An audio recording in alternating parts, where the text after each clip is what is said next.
Good afternoon. Today I'm going to talk to you about November 13th, 2011. Now you're probably thinking, what's so special about November 13th, 2011? And I bet if I asked any of you what you were doing or where you were that day, you wouldn't be able to tell me. But I can tell you exactly where I was and exactly what I was doing. I was right here on top of this bluff praying, having what I call, or what my wife calls, a frying pan to the face moment with God. Alright, I'm going to start by giving you a little bit of background. After high school, I was living with my parents, working construction, and my little sister had this friend. Her name was Jordan. I didn't really know her at the time. Well, in the summer of '09, I went to a concert and I saw Jordan there, and it hit me. I was in love at first sight. I was completely infatuated with this girl, head over heels. So we started dating like high schoolers do. Well, after a couple weeks, I developed some genuine feelings for this girl, and I really cared about her, and that scared me really bad because, well, I'm a commitment phobe. I hate commitment. So I bought a motorcycle and I took off cross country. I ran away. I ran away really far. I ended up breaking down in St. Joseph, Missouri, and that's where I joined the Air Force, because what better way to run away from a commitment or a relationship than join the military? And that's actually how I ended up in Fairbanks, Alaska, here at Eielson Air Force Base. So, I'm here. I get here July of 11. And so, I'm here. I get here in July of 11. I am not living for God. I'm what we call backslidden. I am in rebellion. I'm not following God. Not going to church because I don't need to. My family's not here to force me to. I don't need to keep up appearance for anybody. So I'm living a very secular lifestyle. And that's where I was on the night of November 13th, 2011. I was headed back from a friend's house where I shouldn't have been, doing things I shouldn't have been doing. Driving along the highway that you can see below me in the background, the Richardson Highway. When it hit me, God said, "Hey, Shaylin, listen to me." Frying pan to the face moment is what that was. He said, "I have given you Jordan to love and to take care of, and you're not doing that." And he also said, "You will reap what you sow if you do not change your ways." And that scared me. That scared me a lot. One, because I'm afraid of commitment. Two, because I knew what I was doing was wrong, and I knew it had bad consequences. So I had to stop. I had to stop, and I had to pray. And I wanted a high place, and I didn't have a mountain. So I pulled off the highway right here at this bluff, and I climbed to the top of this bluff. And I sat down right where I'm sitting right now, and I prayed. First time I'd prayed in a long time. I must have prayed for 20 minutes, which was a lot because it was November in Alaska.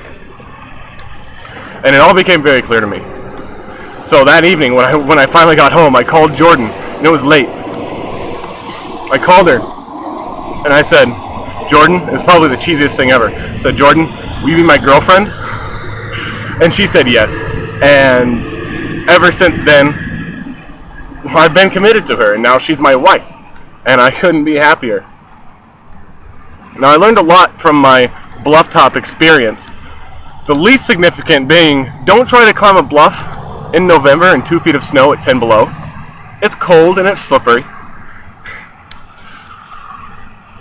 But the important things I did learn was that I was living in grace, and that God's grace is sufficient and abundant, and we don't deserve it and we don't earn it. But He loved us. He loved me, and He cares about me. So He was letting me live in that grace. I also learned that you reap what you sow. And I didn't learn that really by reaping what I sowed, because God showed me that grace. But I knew that if I continued in that, I would reap what I sow. I also learned that happiness is impossible with my back turned to God. I was trying to fulfill that God-sized hole in my heart with everything, with drinking, with sex, with you name it. I was chasing it, and there was nothing. I could not find happiness.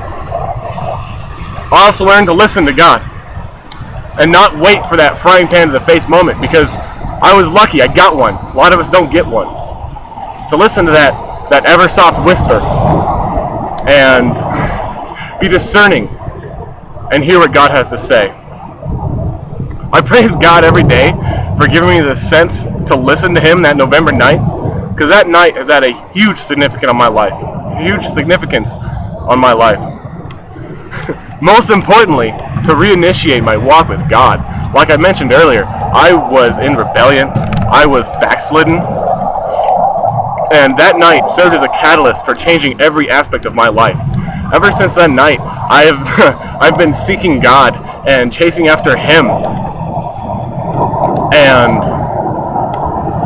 it's noticeable. People I work with, my friends, my family, have seen the change, and they comment on it, and I'm able to use that to spread the gospel, to spread the word. Also, I don't know if I would be married to my wife right now if I hadn't listened to Him. And if I would be, it wouldn't be the same.